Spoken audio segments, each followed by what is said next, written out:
তমলুকের ঐতিহাসিক ত্রাম্বলিপ্ত রাজবাড়ি বিস্তৃত গৌরবের ইতিহাসকে তুলে ধরতে কলকাতায় প্রকাশিত হল দুটি গুরুত্বপূর্ণ বই। ত্রাম্বলিপ্ত রাজপরিবারের সদস্য ও আঞ্চলিক ইতিহাসবিদ ডক্টর দীপেন্দ্র নারায়ণ রায়ের লেখা দি রয়্যাল স্টোরি অফ ত্রাম্বলিপ্ত এবং ত্রাম্বলিপ্ত এ সিটাডেল অফ বৌদ্ধ ধর্ম। বই দুটি প্রকাশিত হয় এক জমকালো অনুষ্ঠানে উপস্থিত ছিলেন বিশিষ্ট ইতিহাসবিদ তপতি গুহ ঠাকুরতা, কলকাতা বিশ্ববিদ্যালয়ের উপাচার্য ডক্টর কৌশিক গঙ্গোপাধ্যায় এবং ত্রাম্বলিপ্ত রাজপরিবারের সদস্য নন্দিনী রায় সহ একাধিক বিশিষ্ট ব্যক্তিত্ব। বক্তারা উল্লেখ করেন, প্রায় ৫,০০০ বছরের ইতিহাসের ধারক এই ত্রাম্বলিপ্ত রাজবাড়ি শুধুমাত্র মধ্যযুগীয় ইন্দো ইসলামিক স্থাপত্যের নিদর্শনই নয়, এটি ভারতের স্বাধীনতা আন্দোলনের এক অনন্য সাক্ষীও বটে। ডক্টর দীপেন্দ্র নারায়ণ রায়, যিনি পেশাগতভাবে আইনজীবী এবং সাহিত্য ও ইতিহাসের প্রতি নিবেদিত প্রাণ, এই বইয়ের মাধ্যমে প্রাচীন ত্রাম্বলিপ্তের অনেক অজানা তথ্য সাধারণ মানুষের কাছে তুলে ধরেছেন। বই দুটি ত্রাম্বলিপ্ত রাজ্যের রাজপরিবার, তাদের ভূমিকা এবং প্রাচীন বৌদ্ধ ধর্মীয় প্রভাবের ইতিহাস নিয়ে আলোকপাত করে, যা গবেষকদের কাছে অত্যন্ত মূল্যবান হয়ে উঠতে পারে। বক্তারা বলেন, এই বইগুলো শুধু ইতিহাসের গৌরবময় অধ্যায়গুলিকে পুনরুজ্জীবিত করবে না, বরং নতুন প্রজন্মকে প্রাচীন ঐতিহ্যের সঙ্গে পরিচিত করাবে। ২০০৪ সালে হেরিটেজ হিসেবে স্বীকৃত ত্রাম্বলিপ্ত রাজবাড়ি, যা বর্তমানে ভগ্নপ্রায় অবস্থায় রয়েছে, সেই স্থাপনার পেছনের গল্প এই বইয়ের পৃষ্ঠাগুলিতে প্রাণ ফিরে পেয়েছে। ত্রাম্বলিপ্ত রাজবাড়ির এই ঐতিহাসিক প্রকাশনা অনুষ্ঠানে বক্তৃতার মাধ্যমে ধ্বংসপ্রায় অতীতকে রক্ষা এবং ভবিষ্যৎ প্রজন্মের জন্য সংরক্ষণের বার্তা ছড়িয়ে দেওয়া হয়।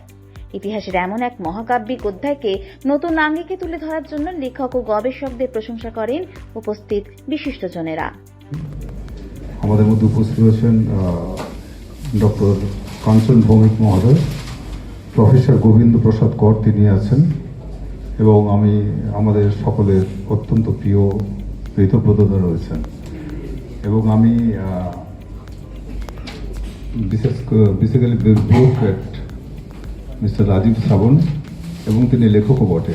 দীর্ঘ গবেষণা করে তিনি আজকের এই ত্রাম্বলিপ্ত এ সিটাডেল অফ বুদ্ধিজম, তিনি এই বইটা আজকে আমাদের সবাইকে উপহার দিলেন।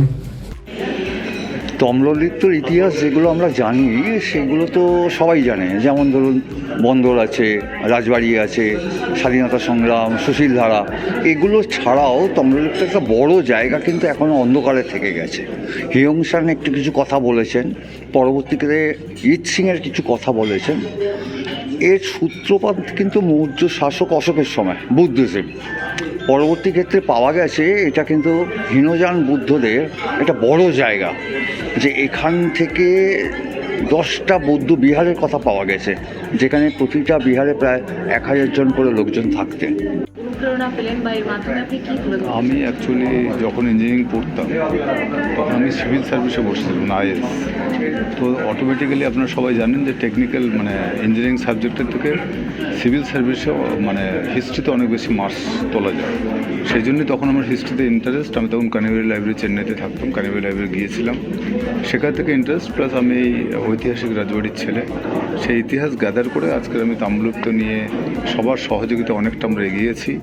এবং আপনারা জানেন যে গত 5 বছর ধরে ইন্টারন্যাশনাল সেমিনার আমরা করছি, এবং সেই ইন্টারন্যাশনাল সেমিনারে পৃথিবীর গতবারে 10টা দেশ এসেছিল, এবারেও 12টা বুদ্ধিস্ট কান্ট্রি আসবে। আমি আপনাদের সবাইকে স্বাগত জানাচ্ছি। আমাদের ওখানে থাকার ব্যবস্থা আছে, আপনারা সবাই মিলে আমাদের সাহায্য করুন, যাতে করে ত্রাম্বলিপ্ত বিশ্বের দরবারে প্রতিষ্ঠিত হতে পারে, এটাই আমার আবেদন। আপনারা দেখছেন TV12 বাংলা।